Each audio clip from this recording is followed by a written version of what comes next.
안녕하세요, 옆집 아저씨입니다. 오늘은 국민연금을 자발적으로 가입하는 가입자가 줄어들고 있다는 내용 준비했습니다. 왜 국민연금을 안 들고 안 내는 사람이 늘어나고 있는지, 그리고 나중에 국민연금을 진짜로 못 받는지에 대해서 알아보겠습니다. 오늘도 열심히 준비했으니까 시청하시기 전 좋아요 꾹 한 번만 눌러주세요. 그리고 마지막 부분에 중요한 내용이 있으니까 끝까지 보시기 바랍니다.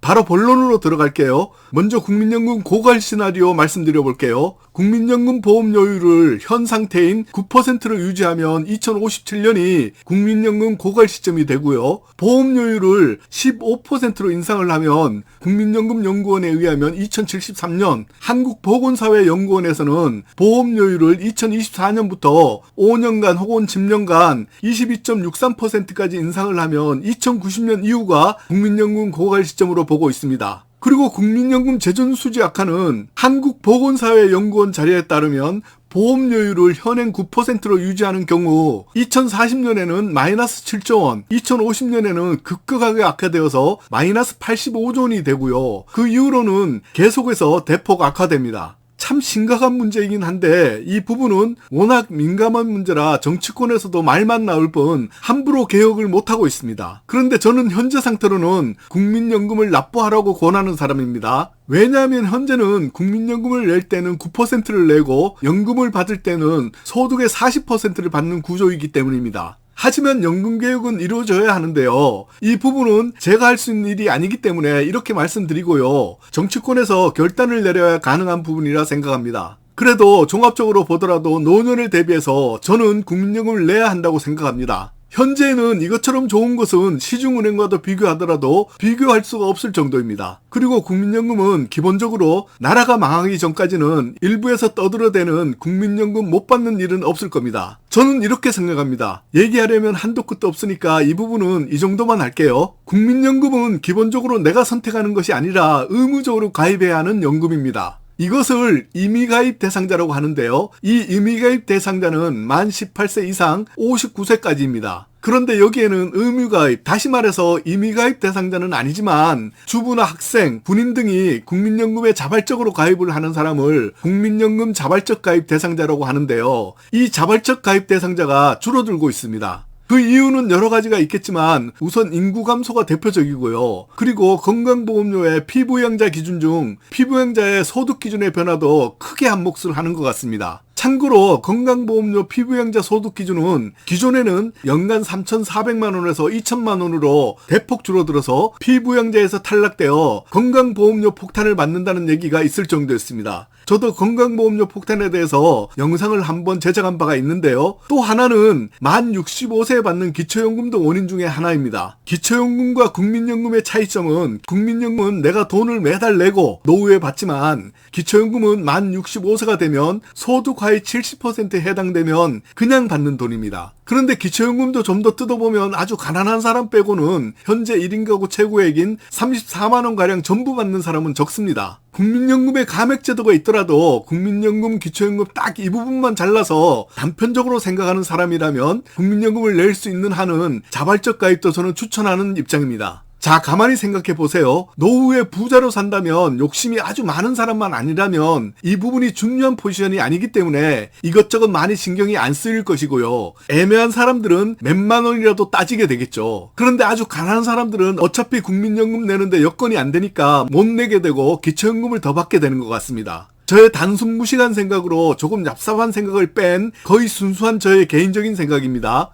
국민연금공단에 따르면 국민연금 자발적 가입자는 2022년 1월에는 94만 7,850명 가량이었는데 2023년 11월에는 85만 1,300명 가량으로 9만 6,500명 가량이나 줄어들었습니다. 왜 이런 숫자를 말씀드리냐 하면요. 이 자발적 국민연금 가입자 지표가 국민연금을 판단하는 중요하게 생각하는 지표로 보기 때문입니다. 국민연금의 이런 문제는 국민연금 설계 당시에는 고도의 경제성장이 계속 이루어져서 괜찮았는데요. 지금은 경제성장이 예전과 다르기 때문에 국민연금 개혁은 빠른 시일 내에 이루어져야 할 것 같습니다. 많이 알려져 있는 국민연금 개혁안은 그동안 연금을 냈던 사람이 돈을 적게 받는 방법, 현재 납부를 하는 사람이 더 내는 방법, 그리고 연금 수령 나이를 늦추는 방법 등이 있습니다. 말만 들어도 쉽지 않은 문제이죠. 저는 이런 부분에 대해서 예전부터 국민연금 제도는 잘 만들었지만 미래를 예측하지 못하는 탁상행정했던 사람은 하나도 책임을 안 지고 지금 아주 잘 받고 있거든요. 그래서 앞으로의 국민연금 개혁은 책으로 공부한 사람은 조금 적게, 그리고 공부도 했고 철저히 실무 경험이 많은 사람이 참여하기를 바라는 마음입니다. 마지막으로 그럼에도 불구하고 아주 돈이 많은 부자가 아닌 서민들은 국민연금이 개혁이 되더라도 이 국민연금을 내야 하는 것이 최고 좋은 수익률과 노후에 상당히 도움되는 방법이라고 생각합니다. 너무 극단적으로 나중에 못 받는다 이런 소리는 하지 마시기 바랍니다. 국민연금 못 받는 경우는요, 나라가 쫄딱 망해서 없어지는 것 외에는 그런 일이 없을 것 같다고 저는 예상합니다. 오늘 내용은 좀 어떠셨나요? 다음 영상에서는 국민연금 받을 때 소득이 있으면 국민연금이 감액당하는 내용과 국민연금 싹둑 안 잘리는 방법 준비하겠습니다. 오늘 얘기 중 오류나 좀 더 구체적이고 새롭게 아시는 꿀팁이나 정보 있으면 댓글로 정보 공유 부탁드리고요. 미리 감사 인사 드릴게요.